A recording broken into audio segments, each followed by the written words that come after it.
एक लड़का जिसकी उम्र लगभग 22 से 23 साल होती है, जो एक प्राइवेट कंपनी में जॉब किया करता है और साथ साथ में ही शाम को अपनी नौकरी से घर आने के बाद सोशल मीडिया पर एक्टिव रहा करता है।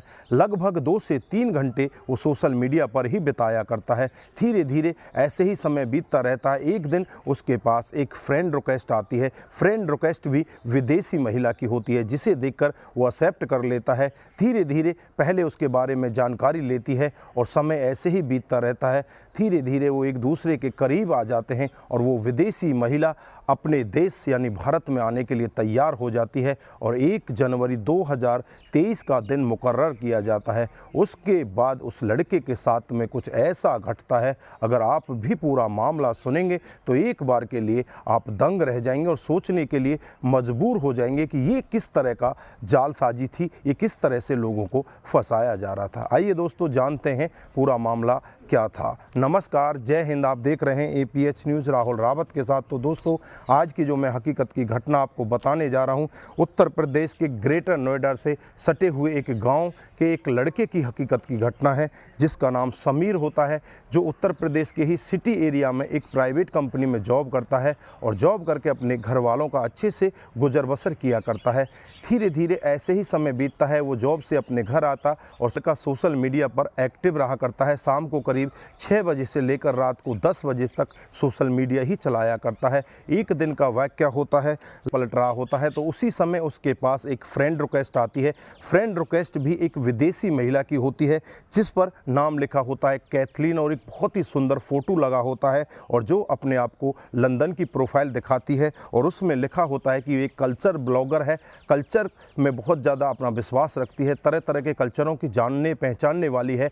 लड़का उसकी पूरी प्रोफाइल खंगालने के बाद फ्रेंड रिक्वेस्ट एक्सेप्ट कर लेता है। उसके बाद लड़की की तरफ से हाय लिख कर आता है, इधर लड़का भी उसको हेलो बोल देता है।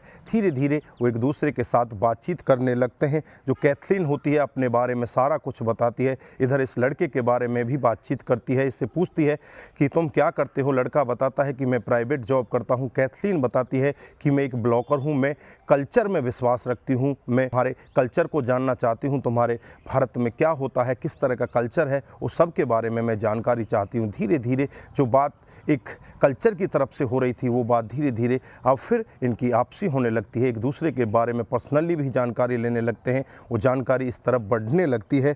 जो लड़का होता है समीर, उसे इस लड़की की आदतें अच्छी लगने लगती हैं। पहले तो मैसेंजर के जरिए बातचीत होती थी, धीरे धीरे व्हाट्सएप पर बातें होने लगी। उसके बाद ये बातें वॉइस कॉल पर आ जाती हैं। वॉइस कॉल के जरिए घंटों घंटों एक दूसरे से बातचीत करने लगते हैं और समय ऐसे ही बीतता रहता है। जो लड़की कैथलीन होती है, वो कहती है कि मैं भारत से बहुत ज़्यादा प्यार करती हूँ, मैं भारत के बारे में पूरी जानकारी चाहती हूँ। अभी उससे कहता है कि ठीक है, मैं तुम्हें भारत के बारे में पूरी जानकारी दूंगा। एक दिन का वाक़या होता है। ये लड़का समीर उसे अपने दिल की बात कह देता है और दिल की बात कहने के बाद उसे इंतज़ार होता है कि सामने से क्या रिएक्शन आए। लेकिन जब सामने से जवाब आता है, उस जवाब को सुनकर समीर फूला नहीं समाता। जो सामने वाली लड़की होती है कैथलीन, वो कहने लगती है कि हाँ, मैं भी तुम्हारे साथ प्यार करना चाहती हूँ, मैं भी तुम्हारे साथ रहना चाहती हूँ, मुझे भी तुम बहुत ज़्यादा पसंद हो। इस सब को सुनकर समीर बहुत ही ज़्यादा खुश होता है और खुशी का उसका ठिकाना नहीं रहता। उसके बाद धीरे धीरे समय ऐसे ही बीतता रहता है। कैथलीन उसे इंग्लैंड आने के लिए कहती है कि तुम यहाँ पर आ जाओ, लेकिन समीर यहाँ पर उसे मना कर देता है और कहता है कि मैं इतना ज़्यादा पैसे वाला नहीं हूँ, मेरे पास इतने पैसे नहीं हैं, मैं इंग्लैंड नहीं आ सकता। उसके बाद जो लड़की होती है इससे कहती है कि 1 जनवरी 2023 को मैं भारत आ रही हूँ और तुम्हारे लिए बहुत अच्छा एक गिफ्ट लेकर आ रही हूँ। इस पर लड़का फूला नहीं समाता, वो बहुत ही ज़्यादा खुश होता है। उसे लगने लगता है कि अब विदेशी दुल्हन हमारे घर पर आएगी। अब वो लड़के की खुशी का ठिकाना नहीं होता और 1 जनवरी 2023 को वो सुबह सुबह करीब 12:30 बजे एयरपोर्ट पर पहुंच जाता है। 2 बजे फ़्लाइट का टाइम होता है। 2 बजे तक इंतज़ार करता है। इधर कैथलीन के नंबर पर फ़ोन मिलाता है, फ़ोन भी स्विच ऑफ होता है, मैसेंजर पर भी कोई जवाब नहीं होता। अब लड़का सोचने लगता है कि शायद लड़की फ़्लाइट में है, उस उस वजह से उसका फ़ोन स्विच ऑफ है। और फिर शाम को करीब 6:30 बजे के वक्त उस लड़की का मोबाइल ऑन होता है। ऑन होने के बाद वो लड़की उससे बातचीत करती है और कहती है कि मुझे आपके कस्टम ऑफिसरों ने पकड़ रखा है, मैं आपके लिए बहुत बड़ा गिफ्ट लेकर आई हूँ और इस गिफ्ट की जो कस्टम ड्यूटी है वो लगभग 2.5 लाख रुपए है। मेरे पास और भी बहुत सारे सामान हैं, उनके लिए मुझे कस्टम ऑफिसर ने रोक रखा है। लगभग मुझे 2.5 लाख रुपए की ज़रूरत है। अगर आप ये अरेंजमेंट कर दो तो मैं एयरपोर्ट से बाहर आ जाऊंगी और उसके बाद मेरे पास पौंड में जो राशि है मैं एयरपोर्ट से बाहर निकलते ही तुम्हें दे दूंगी। अब वो लड़का इस लड़की के प्यार में इस कदर अंधा हो चुका था, उसने बिना कुछ सोचे बिना कुछ समझे जो अपने जीवन भर की जमा पूंजी है उस लड़की के बताए हुए अकाउंट में जमा कर देता है। उसके बाद वो नंबर फिर से स्विच ऑफ हो जाता है। अब नंबर स्विच ऑफ होने पर लड़का बहुत ही ज़्यादा परेशान हो जाता है। रात को करीब 12-1 बजे का समय हो जाता है। वो लड़का वापस अपने घर चला जाता है। वो सोचने लगता है कि कहीं भी लड़की फंस चुकी होगी, इस वजह से शायद उसका मोबाइल स्विच ऑफ है, सुबह तक वो बाहर आ जाएगी। लड़का इंतज़ार करता रहता है। अगला दिन भी आ जाता है, अगले दिन भी कुछ नहीं हो पाता। उसके बाद अगला और दिन आ जाता है, लेकिन कहीं से भी ना तो उस लड़की का कोई अता पता चलता, ना ही उसके कहीं फ़ोन मिलते। और जो ब्लॉकर लिख रखा था उसके बारे में भी वो अगर जांच पड़ताल करता है तो वो भी वहाँ पर सब कुछ समाप्त होता है, क्योंकि वो आईडी ही फेक होती है।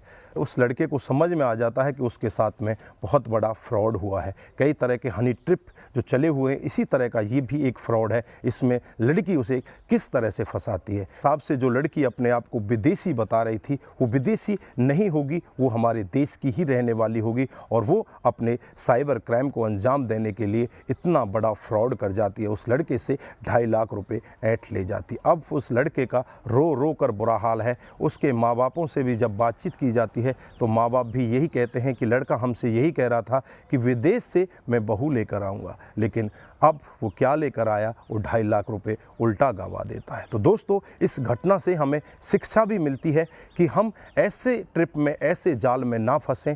अगर फेसबुक से इस तरह के प्यार होते, फेसबुक से इस तरह से आपका घर बसता तो बहुत सारे लोग अब तक घर बसा चुके होते, लेकिन यहाँ पर स्पेशल ही फ्रॉड होता है। मैं ये नहीं कहता कि 100% फ्रॉड होता है, लेकिन 99% तो फ्रॉड होता ही है। यहाँ पर लोग ज़्यादातर फ्रॉड के जरिए ही पैसा कमाते हैं। जैसे इस लड़के के साथ में हुआ, ऐसा किसी और के साथ में ना हो। इस वीडियो को ज़्यादा से ज़्यादा लोगों के साथ शेयर करें, ज़्यादा से ज़्यादा लोगों को जागरूक करें कि ऐसा फ्रॉड भी यहाँ पर चला हुआ है। तो दोस्तों, इस घटनाक्रम पर आप क्या बोलना चाहते हैं, आपकी जो भी राय है एक बार कमेंट बॉक्स में ज़रूर दीजिएगा। दोस्तों, इस घटनाक्रम को सुनाने का उद्देश्य किसी को बरगलाना, किसी को बहकाना, किसी पर किसी प्रकार का दबाव बनाना नहीं है। हमारा उद्देश्य बस यही है कि आप लोग जागरूक हों और ऐसे फ्रॉड के बारे में जानें जो डे बाय डे हमारे देश में बढ़ते जा रहे हैं। दोस्तों, इनको कोई रोकने का सटीक तरीका भी अगर आप लोगों के पास में है तो वो भी ज़रूर हमारे साथ कमेंट बॉक्स में